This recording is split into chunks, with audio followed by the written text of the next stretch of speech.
bingung aku Pak. Mulai itu dari mana? Boleh perkenalan terlebih dahulu diri Pak. Oh ya, ya terima kasih. Nama saya Aris Duyanto, bisa dipanggil Pak Aris. Saya bekerja di sini dari tahun 2000 dan saat ini saya sebagai sekretaris gereja yang bertanggung jawab dalam hal pelayanan penziarah Candi Hati Kudus Tuhan Yesus Kanjuran. Jadi saya di sini ya kurang lebih 25 tahun.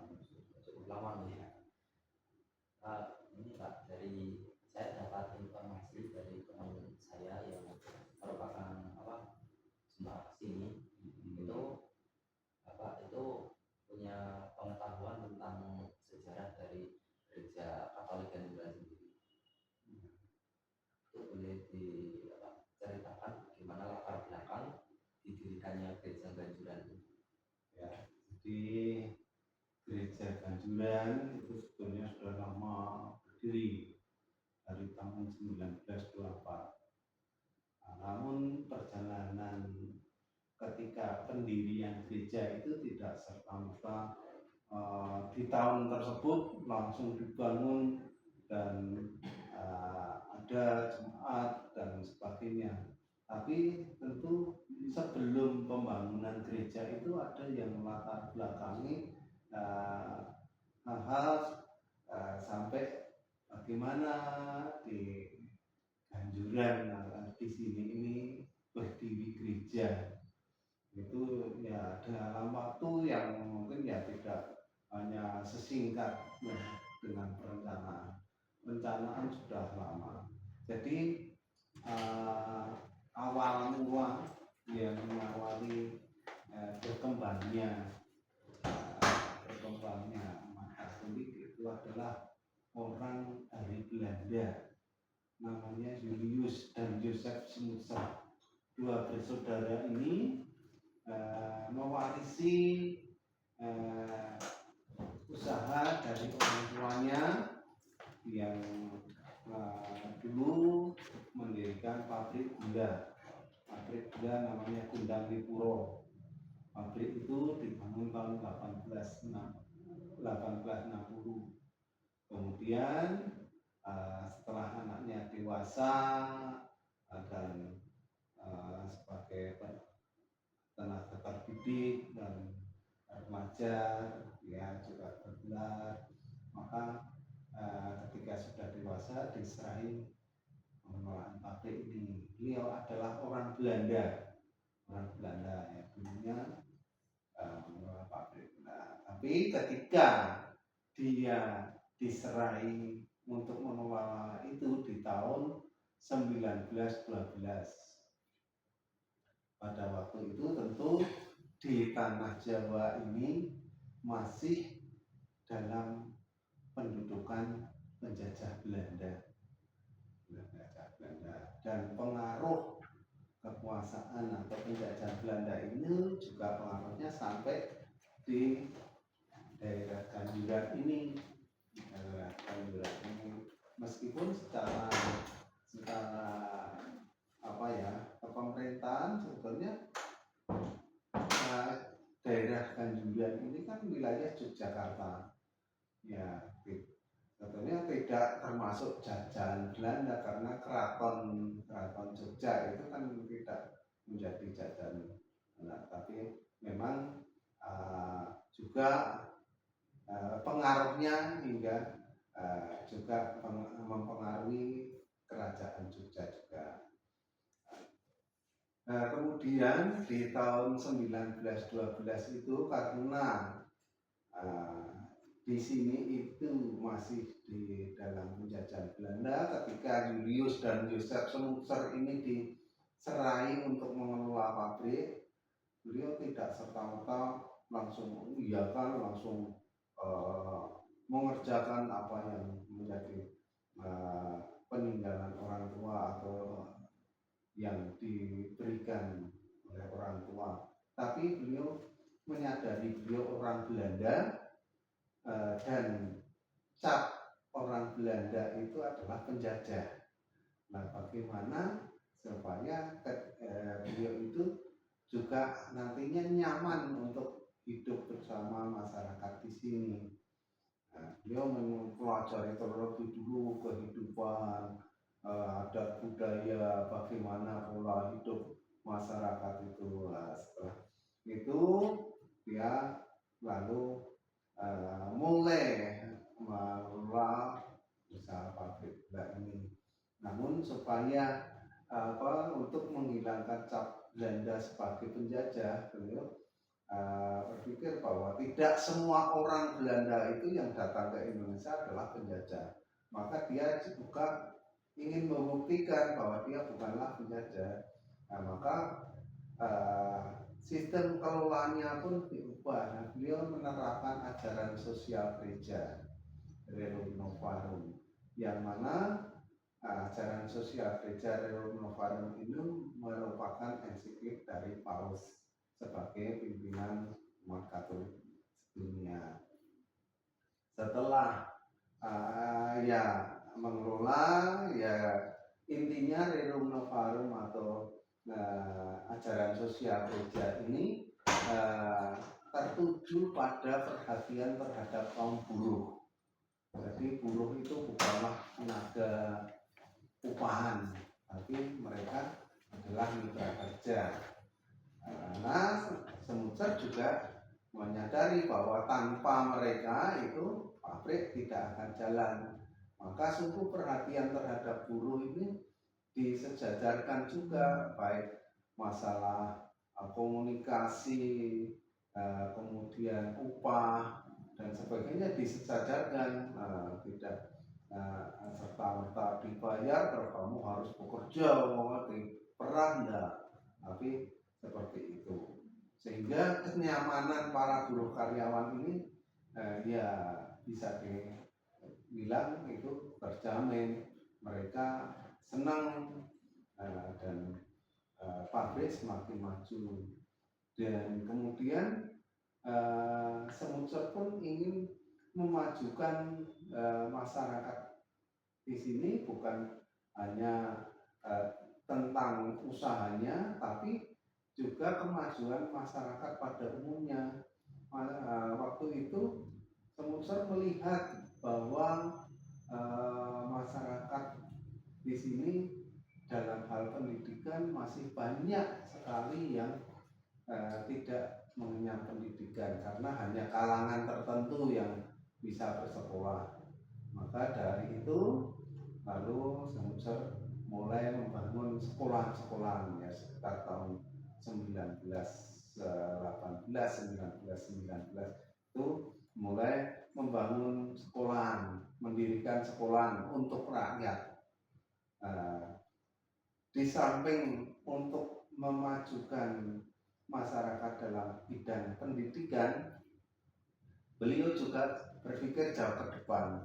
Nantinya kalau mereka itu terdidik, masyarakat semua terdidik, sehingga penyerapan tenaga kerja yang dalam perusahaan atau dalam pabrik ini juga tidak hanya tenaga kerja kasar, tapi tenaga kerja terdidik juga nantinya. Nah, itu hebatnya Semucer untuk berpikir jauh ke depan, untuk menuntut kemajuan itu tidak hanya memajukan usaha dalam lingkup perusahaan, tapi lingkup masyarakat dimajukan. Dan ini juga mendapat sambutan yang baik dari masyarakat karena memang sungguh membantu untuk dalam kemajuan pendidikan mereka.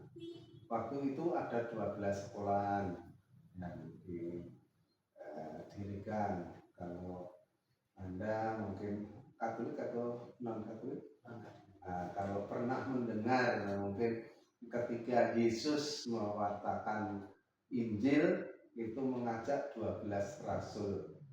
Kalau Anda pernah mendengar cerita itu ya, Semucer juga terinspirasi dari iman Katoliknya, bahwa untuk memajukan masyarakat itu mendirikan 12 ya, ibaratkan 12 sekolah itu 12 rasul untuk memajukan pendidikan.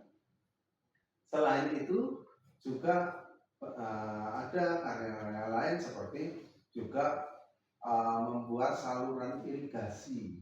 Irigasi itu untuk pengairan pertanian, juga untuk mendukung pula perkebunan tebu yang membutuhkan juga pengairan.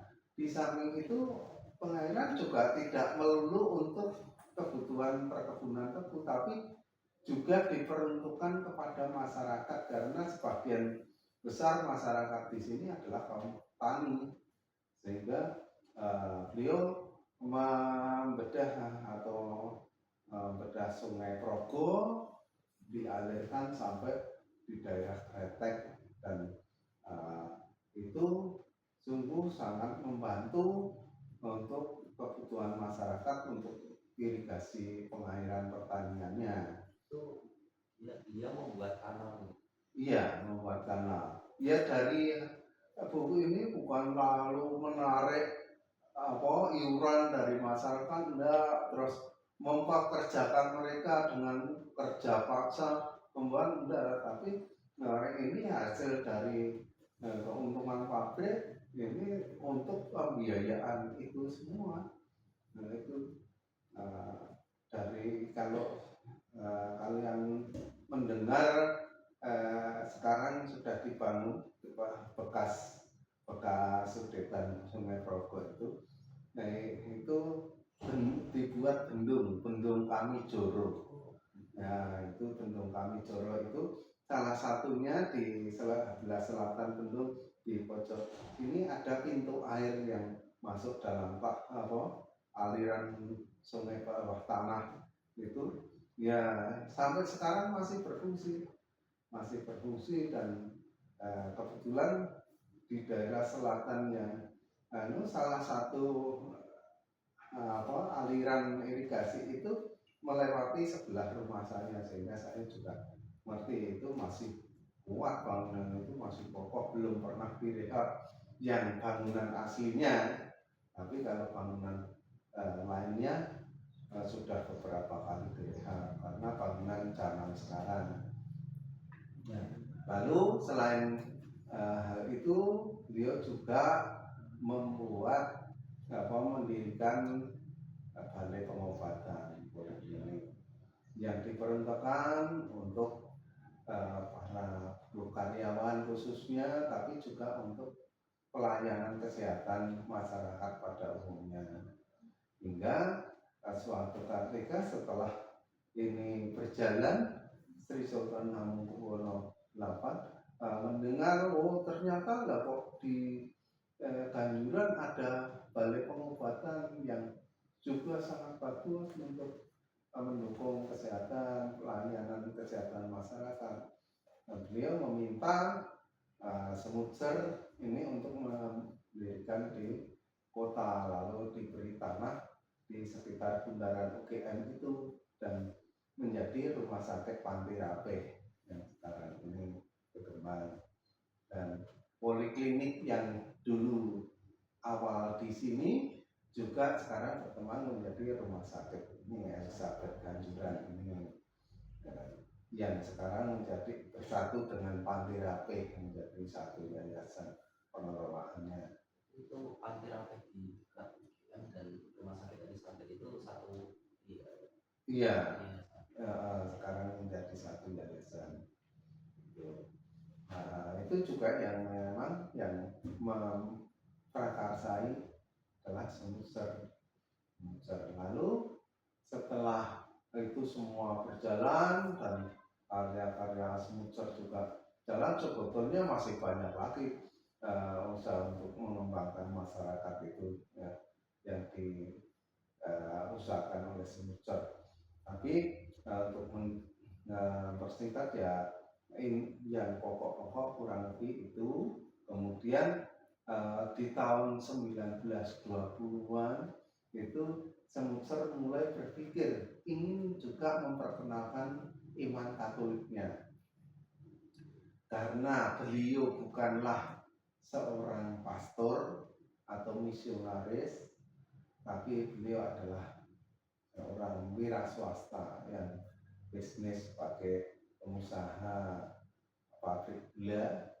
Maka beliau minta bantuan ke pusat misi agama Katolik di tanah Jawa, yaitu di Muntilan. Di Muntilan tempatnya Romo Van Lith, dan sekarang di sana berdiri SMA Van Lith Muntilan. Nah, dulu pusat misi agama Katolik itu di situ, yang diprakarsai oleh Romo Van Lith. Nah, maka Semucer mendatangkan guru agama dari sana.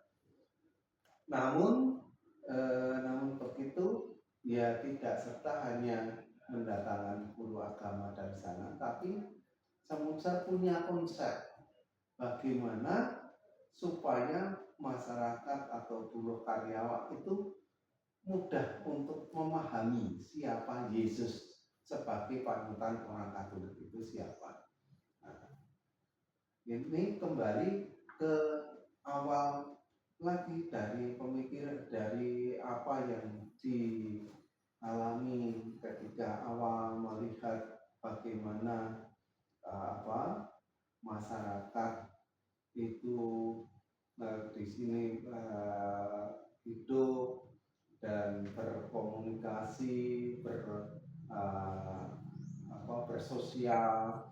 Nah, itu ya Semucer melihat bahwa masyarakat itu masih menjunjung tinggi adat budaya dan tradisi Jawa, dan mereka sangat hormat dan patuh terhadap raja, karena sosok pemimpin yang menjadi panutan adalah raja, yaitu Raja Mataram atau Sri Sultan Hamengkubuwono. Maka dari itu, ketika Semucer ingin memperkenalkan ajaran Katolik yang mana Yesus sebagai panutan orang Katolik, maka Semucer berpikir supaya mereka itu akan mudah menerima siapa Yesus. Yesus digambarkan dalam sosok Raja Jawa. Nah, itu kami sebagai orang Katolik itu memiliki raja, yaitu Kristus Raja. Maka dari itu Yesus dihadirkan dalam sosok raja. Ya, maka dibuatlah patung Yesus dalam nuansa Jawa, inkulturasi dalam budaya Jawa, ditempatkan sebagai raja. Nah, namun hal ini juga melalui proses yang panjang, tentunya harus minta izin kepada Paus sebagai pimpinan agama Katolik sedunia, harus minta izin juga kepada Sri Sultan sebagai raja atau penguasa di kerajaan Mataram, di mana Kanjuran menjadi salah satu wilayahnya, supaya semuanya bisa dipahami atau diterima dan tidak ada salah sangka dengan menggambarkan patung Yesus dalam nuansa tradisi Jawa itu. Nah, ini tentu saja erat kaitannya dengan pengenalan, misalkan ketika mereka yang belum mengenal Yesus itu dikenakan ini loh Yesus untuk tuntunan kita, panutan kita, raja kita, atau bahkan kami menyebutnya ini Yesus Tuhan kita. Orang kalau melihat Yesus dalam sosok asli mungkin ya merasa asing, orang seperti itu dengan berjubah, rambutnya gondrong, karena pola pikir masyarakat pada waktu itu ya melihat sosok pimpinan itu orang yang berpenampilan baik secara fisik, secara eh, dalam hal busana juga. Sementara panutan di sini adalah raja. Lah, kalau dihadirkan dalam sosok aslinya mungkin orang kan juga sulit untuk mau memahami itu, meski untuk menerimanya nanti tidak masalah, tapi yang penting paham dulu ini Yesus seperti ini ya. Maka Yesus dihadirkan dalam sosok raja Jawa itu. Kemudian setelah mereka itu bisa memahami, lalu diberi bekal pengajaran iman Katolik, ini dan mulai ada yang juga tertarik masuk menjadi Katolik. Maka di tahun 1924, tepatnya tanggal 16 April, itu Sumsel mendirikan gereja yang dulunya bentuknya nggak seperti ini, gereja yang sederhana, bentuk gedung kolonial. Iya, iya, masih gedung biasa kolonial, nanti bisa dilihat di museum sana. Gambar-gambar gereja lama itu. Nah, ketika itu sebetulnya Semuncer juga sudah ada keinginan untuk membangun gereja yang bangunan itu mempunyai ciri khas Jawa. Yang bangunan ciri khas Jawa kan bangunan joglo.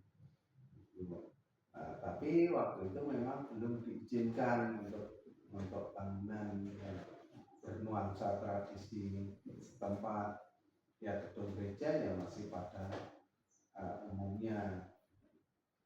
Nah, setelah itu semua bisa tetap berjalan dengan lancar dan semuanya Semuncer merasa mendapat suatu berkat atas usaha mereka, semua diberi kelancaran.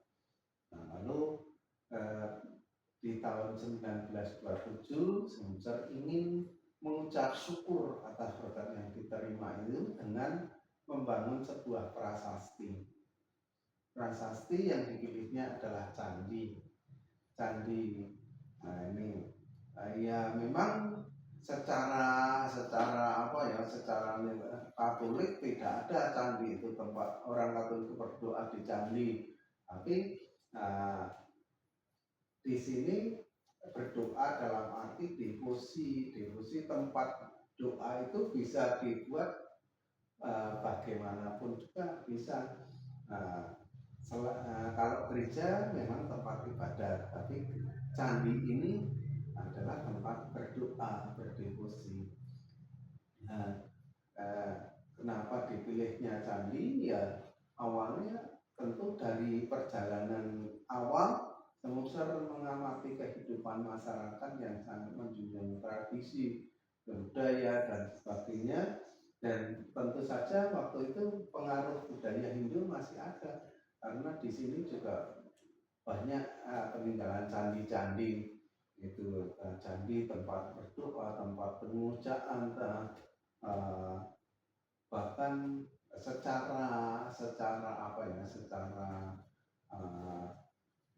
kejawen, secara orang Jawa punya keyakinan suatu tempat disakralkan, lalu di situ untuk mempersembahkan sesaji atau mempersembahkan sesuatu yang untuk meluhurkan para leluhur atau para pendahulu yang disakralkan. Di situ juga ada beberapa tempat dibuat stupa semacam candi kecil. Maka supaya semuanya itu tidak merasa asing dengan bangunan yang ada, dibuatlah candi tapi tempat untuk berdoa dan supaya bisa menjadi beda dengan hal lainnya, maka di dalam candi juga ditempatkan atau ditatakan patung Hati Kudus Yesus yang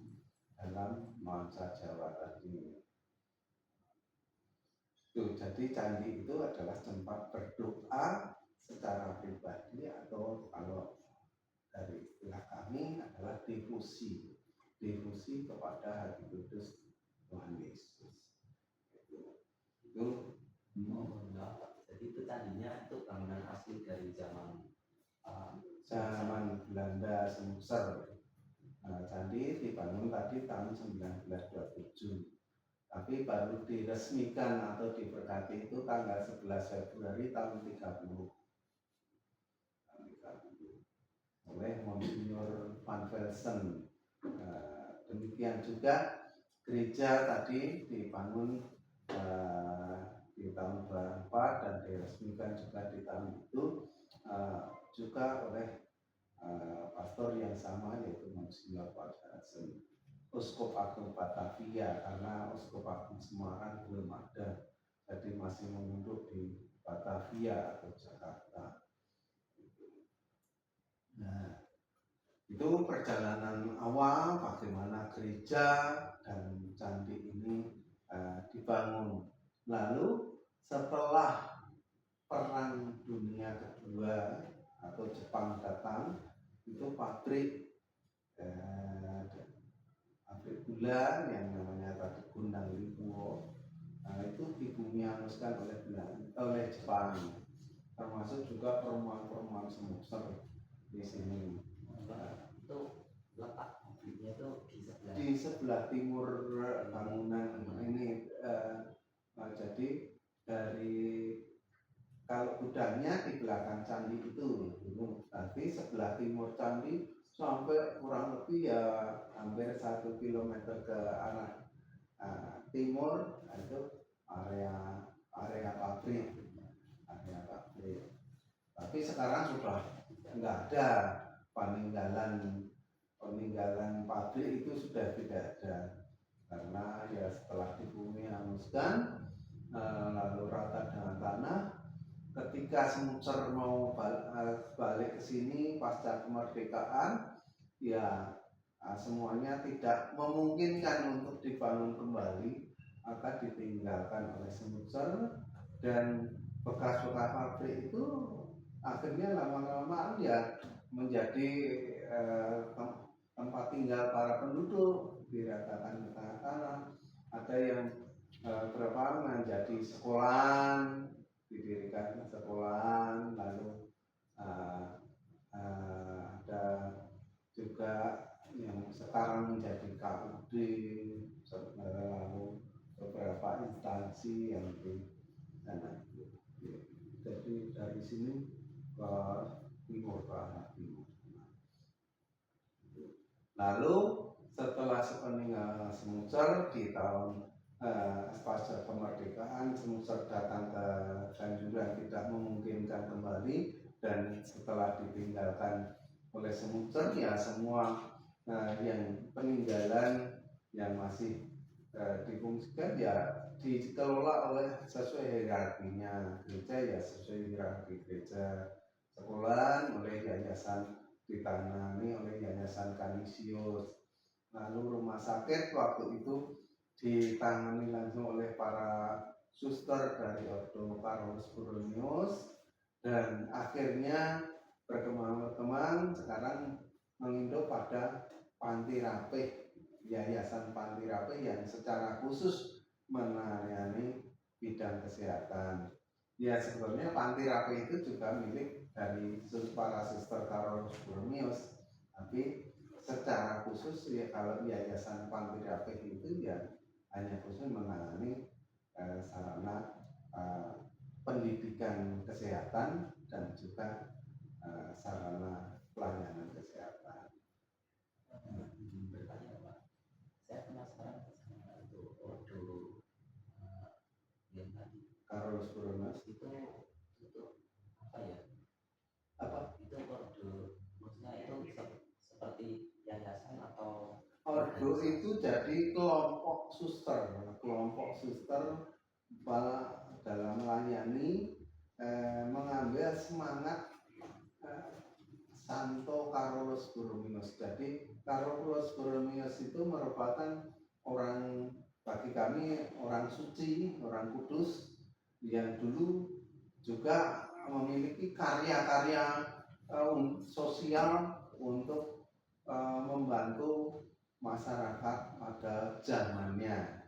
Nah, lalu ada kelompok biarawati atau biarawati itu mengambil semangat dari Carolus Borromeus itu, maka berdirilah ordo atau kelompok Carolus Borromeus itu. Tapi itu di luar itu bukan tidak apa, kalau ordo Carolus Borromeus dengan berdirinya Kanjuran itu beda ya, tidak terkait. Itu memang sudah kelompok tersendiri yang kebetulan saat ini juga berkarya di area Kanjuran ini. Lalu setelah Selati Seperlingga Jungser dan sekian lama, mungkin juga hanya berjalan sesuai hierarkinya ya, gerejanya berjalan seperti gereja-gereja pada umumnya dengan setiap minggu ada perayaan, hari-hari tertentu ada peringatan hari besar dan sebagainya itu. Namun keberadaan candi waktu itu memang tidak banyak yang memahami apa bangunan candi itu bangunan apa. Yang ngerti semua orang tahu di situ ada candi kan? Dan hanya kalangan tertentu yang mungkin paham dengan adanya candi itu. Tapi umat Katolik di sini masih banyak yang belum memahami makna dari keberadaan candi itu. Baru pada tahun 9697 itu kami mulai berpikir untuk mengembangkan pelayanan, bukan hanya pelayanan secara liturgis Katolik dalam hal ibadat Ekaristi dan sebagainya untuk pelayanan gereja, tapi juga untuk mengembangkan tempat berdoa yang dibangun Semurser itu menjadi tempat penyiaran umum.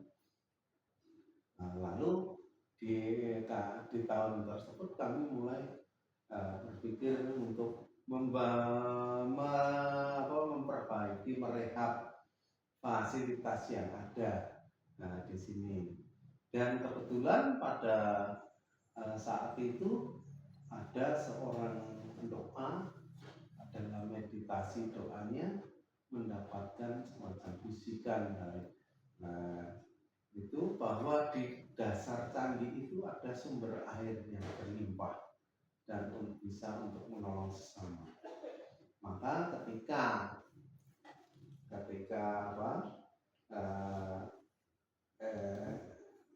setelah mendapatkan bisikan itu, beliau datang ke Kanjuran, namanya Pak Parto, dulu guru SMA begitu.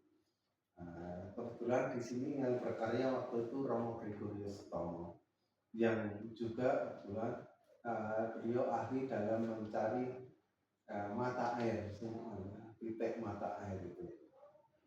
Ternyata setelah diselidiki memang benar di situ ada mata air yang debit airnya itu besar kalau misalkan mau digali. Tapi karena di dasar candi kan tidak memungkinkan. Lalu diteliti ternyata candi itu merembes, membuat arus aliran sungai, bukan lalu di bawah itu mengalir ke sana, enggak, tapi rembesan air itu mengalir ke 3 penjuru, ke arah selatan, ke arah tenggara, ke arah barat daya. Yang diambil memang di arah barat daya yang debit airnya rembesan itu cukup besar. Lalu setelah digali, dibuat sumur, dinaikkan dan diperiksakan, ternyata air itu memang dinyatakan bersih dan bahkan mengandung mineral. Lalu semenjak itu ya itu sungguh sangat mendukung juga dengan permulaan di mana candi yang ada itu kami kelola, kami jadikan tempat kegiatan umum. Dan sejak saat itu mulai banyak berdatangan umat yang ingin berdoa di candi, dan hingga kemudian berkembang dan akhirnya dikenal khalayak umum seperti halnya saat ini dengan bisa melihat itu. Nah itu. Dan ketika gempa tahun 2006 itu satu-satunya bangunan yang tak tergoyahkan adalah candi. Gereja peninggalan Semucer itu roboh karena loncengnya waktu itu sedang berlangsung ibadat harian pagi, dan ada 4 orang yang meninggal karena tertimpa reruntuhan bangunan. Pasca gempa kami mulai berpikir untuk membangun kembali gereja ini. Tentu gereja yang kecil itu sudah tidak bisa menampung umat yang hadir. Kami ingin membangun gereja yang lebih besar dan juga mewujudkan semangat awal dari Semucer yang ingin membangun gereja yang berciri khas bangunan Jawa tadi. Namun beberapa kali kami terbentur dengan aturan dari cagar budaya, karena waktu itu di gereja Kanjuran dinyatakan sebagai gereja cagar budaya. Lalu karena gereja itu sudah roboh, bangunan asli sudah roboh, dan kami mau membangun kembali. Kalau kami bangun seperti bentuk awal, tapi itu bukan bangunan asli lagi. Dan lalu kami juga berdiskusi dengan pihak cagar budaya dan minta mohon dicek ulang tentang pernyataan cagar budaya gereja itu. Lalu dari pihak cagar budaya juga berkenan untuk melihat kembali. Ternyata setelah diteliti yang unik dalam gereja itu adalah patung Yesus, patung Bunda Maria, patung malaikat yang dengan dengan penjelasan seperti yang saya katakan tadi itu, dan juga bangunan candi. Maka untuk gereja akhirnya diizinkan untuk merubah bangunan gereja itu yang lebih besar, supaya juga menjawab kebutuhan akan umat yang hadir semakin banyak. Itu di tahun 2008 kami bangun, dan 2009 kami diresmikan oleh Monsinyur Ignatius Suharyo sebagai Uskup Agung Semarang, dan juga Sri Sultan Hamengkubuwono X sebagai raja dan juga sebagai gubernur DIY. Dan akhirnya hingga ya berkembang sampai sekarang ini menjadi tempat penyiaran. Mungkin sekilas tentang sejarah Kanjuran, latar belakangnya. Terima kasih Bapak Aris. Sebenarnya bukan sekilas ya, saya sudah menjawab semua. Ini kan saya membuat sekitar 8-10 pertanyaan sudah terjawab semua. Oh iya. Syukur. Ya memang kalau umumnya seringkali ada yang mahasiswa yang bertanya, ya juga wawancara ini, wawancara tentang apa nanti. Kalau ternyata ya ada yang menyodorkan beberapa pertanyaan. Kalau saya jawab satu persatu mungkin nanti maknanya ini harus mengulang sini. Nah, maka seringkali saya ya coba saya cerita, nanti mungkin dari cerita saya itu sudah menjawab beberapa pertanyaan itu. Soalnya tadi saat menceritakan sejarah Pak Smusser itu, saya mau nanya yang pertanyaan selanjutnya sudah dijawab gitu. Oh ya, Terus mau bertanya lagi, oh sudah terjawab gitu Pak. Berarti sudah komplit. Ada sedikit. Ya monggo, masih ada. Tadi kan sudah dijelaskan terkait Bapak Smusser ini membangun sebuah bangunan pendidikan. Untuk tempat pembangunan pendidikan itu di mana aja ya? Yang 12 itu ada di biasanya di Ganjuran sini ada 2, Kanutan, lalu Kedon, Kretek, Botalem, dan mana daerahnya tidak beritahu. Tapi memang dari 12 itu saat ini tinggal 3 yang masih berjalan dan itu yang ada di Ganjuran sini, SD Ganjuran, SMP Ganjuran, sama SD Kanutan, SD Kanisius, semua Kanisius. Terus untuk pada zaman dulu itu gurunya itu diambil dari mana ya? Ya, Smusser juga mencari guru-guru yang menurut, bahkan termasuk juga tentu dari Muntilan ya, ada yang orang sini yang dikursuskan untuk menjadi guru di kursus pendidikan guru. Bilang kalau zaman dulu kan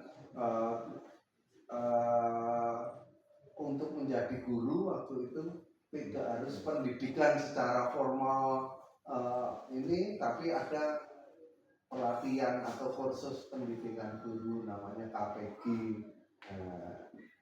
Itu untuk ya mengatasi waktu itu ya menjawab kebutuhan mendesak saat itu. Kalau menunggu jalur resmi tentu yang mungkin tidak terjawab kebutuhan. Jadi guru itu nggak ada yang didatangkan langsung dari Belanda atau dari mana? Ya mungkin beberapa misalkan suster atau pastor itu kan juga dulunya banyak kan dari Belanda. Ya mungkin para suster itu juga selain berkarya yang juga ikut beberapa, tapi tidak semua suster atau tidak semua pastor terus mengajar, itu enggak. Itu seperti itu. Untuk pertanyaan selanjutnya itu tadi kan sudah dijelaskan ya kalau Bapak Smusser itu melakukan akulturasi budaya dari budaya Jawa dan agama Katolik. Apakah percampuran tradisi tersebut itu mendapatkan pertentangan dari tokoh-tokoh agama Katolik lainnya? Ya tentu dengan alasan yang kuat. Maka semuanya itu bisa dipahami. Jadi hebatnya Smusser itu ketika memperkenalkan ajaran Katolik pertama, beliau tidak merubah kebiasaan yang sudah ada, tapi menambah pengetahuan ini untuk dipadukan sehingga pengetahuannya itu komplit, dan apa yang terbiasa mereka lakukan itu bukan menjadi larangan dalam ajaran itu. Tentu saja yang sesuai norma, baik norma secara budaya, baik juga dari liturgi keagamaan itu dipadukan, sehingga seperti halnya patung tadi bukan membuat beda, tapi ini supaya mudah dipahami sehingga dengan alasan yang demikian artinya bisa diterima.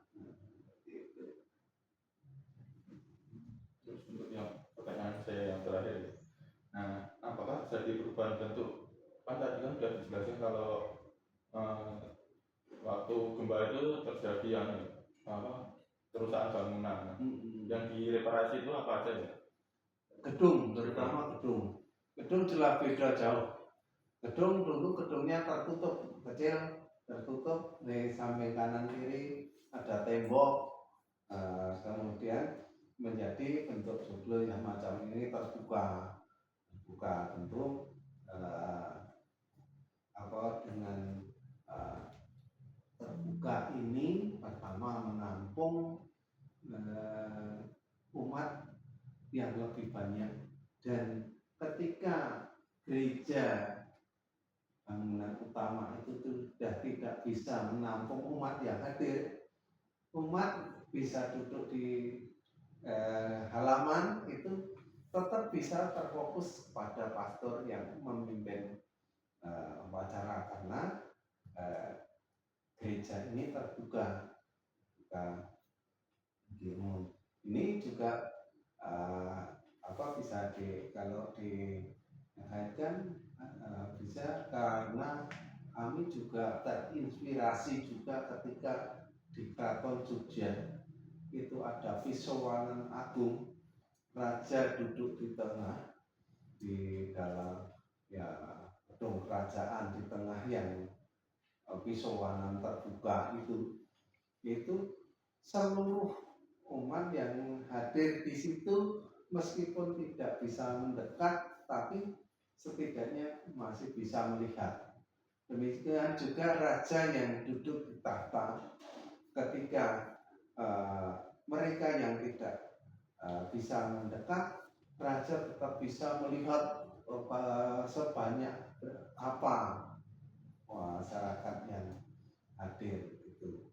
Sehingga demikian juga ini gereja ketika pada waktu perayaan Natal atau Paskah atau hari-hari besar lainnya banyak umat yang hadir, ketika sudah meluap sampai halaman, mereka bisa fokus di mana pastor memimpin, dan demikian juga pastor ketika menyampaikan homili atau doa bisa melihat ke seluruh penjuru umat yang hadir. Sehingga dengan gereja ini terbuka, bahkan ornamen ukir yang ada di gereja ini juga yang mengerjakan orang yang mengerjakan renovasi Keraton Jogja. Terima kasih Pak. Ini kalau dari saya, dari Mas Adam.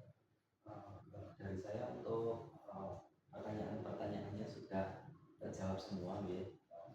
Saya ucapkan terima kasih atas penjelasan yang tadi Bapak jelaskan. Itu cukup jelas sekali ya, dari zaman Bapak Semoser, terus zaman pas pembangunan gereja, pembangunan candi di zaman Jepang, sampai tadi sempat cerita pas gempa 2006. Itu saya masih 3 tahun. Sampai hari ini gereja Ganjuran ini sudah sangat terkenal sekali, bahkan di seluruh Indonesia, di sosmed juga ramai. Karena kami ini kan non Katolik ya, mungkin agak canggung ke sini, jadi mohon maaf apabila kami kurang sopan atau kurang berkenan. Ya, mungkin tambahannya, kami gereja ini memang terbuka untuk umum, dalam arti siapa saja yang mau datang ke sini silakan. Bahkan Semucer, Julius Yosef Semucer itu juga menuliskan suatu slogan dalam bahasa Jawa yang ditulis dalam huruf Jawa kuno di dalam candi, itu bunyinya, sampean dalam Sang Maha Prabu Yesus Kristus Pangeran Purwodadi. Maksudnya bahwa Allah Kristus adalah Raja bagi seluruh umat ciptaan, bukan hanya milik orang Ganjuran, bukan hanya milik orang Jawa, tapi bahkan bukan hanya milik orang Katolik atau Kristen, tapi seluruh umat ciptaan. Dan kalau kita mau jujur ya, sebetulnya yang datang ke sini dan berdoa di sini di depan candi itu terutama itu umat non Katolik juga banyak yang pernah datang sini. Bahkan pernah suatu ketika kelompok ibu-ibu pengajian dari Purworejo itu datang ke Kanjuran mau berdoa, tapi waktu itu kebetulan saya yang sudah bekerja di sini, saya menanyakan, loh ini dari mana ibu? Kami dari Purworejo, kelompok ibu pengajian. Loh maaf bu, apa ibu nggak salah? Ini gereja Kanjuran, gereja dan ini candi milik orang Katolik. Loh iya, tapi saya mendengar ini ya mereka cerita, apakah saya boleh untuk berdoa? Lalu silakan kalau ibu mau datang dan berdoa di sini ya silakan aja. Mereka juga doa bukan berarti terus mereka berdoa secara Katolik, enggak. Mereka ya secara doa mereka, doa kalian dan untuk di situ. Dan masih banyak lagi umat yang datang ke sini, dan ada beberapa bahkan banyak, bisa dikatakan banyak yang mau memberikan kesaksian bahwa doanya terkabul melalui di sini. Yang jelas bagi kami memang terbuka, tapi intinya bukan berarti mereka yang datang ke Kanjuran berdoa di Kanjuran itu secara otomatis langsung menjadi Katolik. Tidak. Tapi kalau untuk menjadi Katolik itu melalui proses yang panjang. Tentu sebelum dibaptis dia itu belum Katolik. Jadi kalau hanya datang ke gereja, bahkan mungkin ya maaf secara asrem datang dalam perayaan Ekaristi gereja, itu belum Katolik kalau belum dibaptis. Dan untuk dibaptis itu melalui proses yang panjang, paling cepat dalam waktu 1 tahun untuk sebelum persiapan sebelum dibaptis itu. Jadi tidak ada yang namanya secara otomatis menjadi Katolik. Kalau itu ya, yang paling pokok yang kami sampaikan bagi yang umat non Katolik mungkin datang ke sini mungkin belum paham atau belum ngerti, takut atau wah jangan-jangan seperti ini ya, jangan-jangan jadi begitu. Bahkan di salah satu event kami yaitu prosesi agung di bulan Juni itu, di sebelum acara dalam rangkaian acara itu sebelum hari H nanti biasanya kami mengadakan kenduri bersama, doa bersama lintas agama yang hadir dari beberapa agama yang kepercayaan yang diakui oleh negara. Ya ada Islam, Hindu, Buddha, Kristen, lalu Konghucu, lalu kepercayaan dan Katolik sendiri. Nah itu mereka datang lalu berdoa secara bergantian. Dan ini sudah berjalan tiap tahun. Mungkin yang menjadi bisa menjadi salah satu keunikan cara ciri khas Kanjuran ya di situ itu inkulturasi budaya.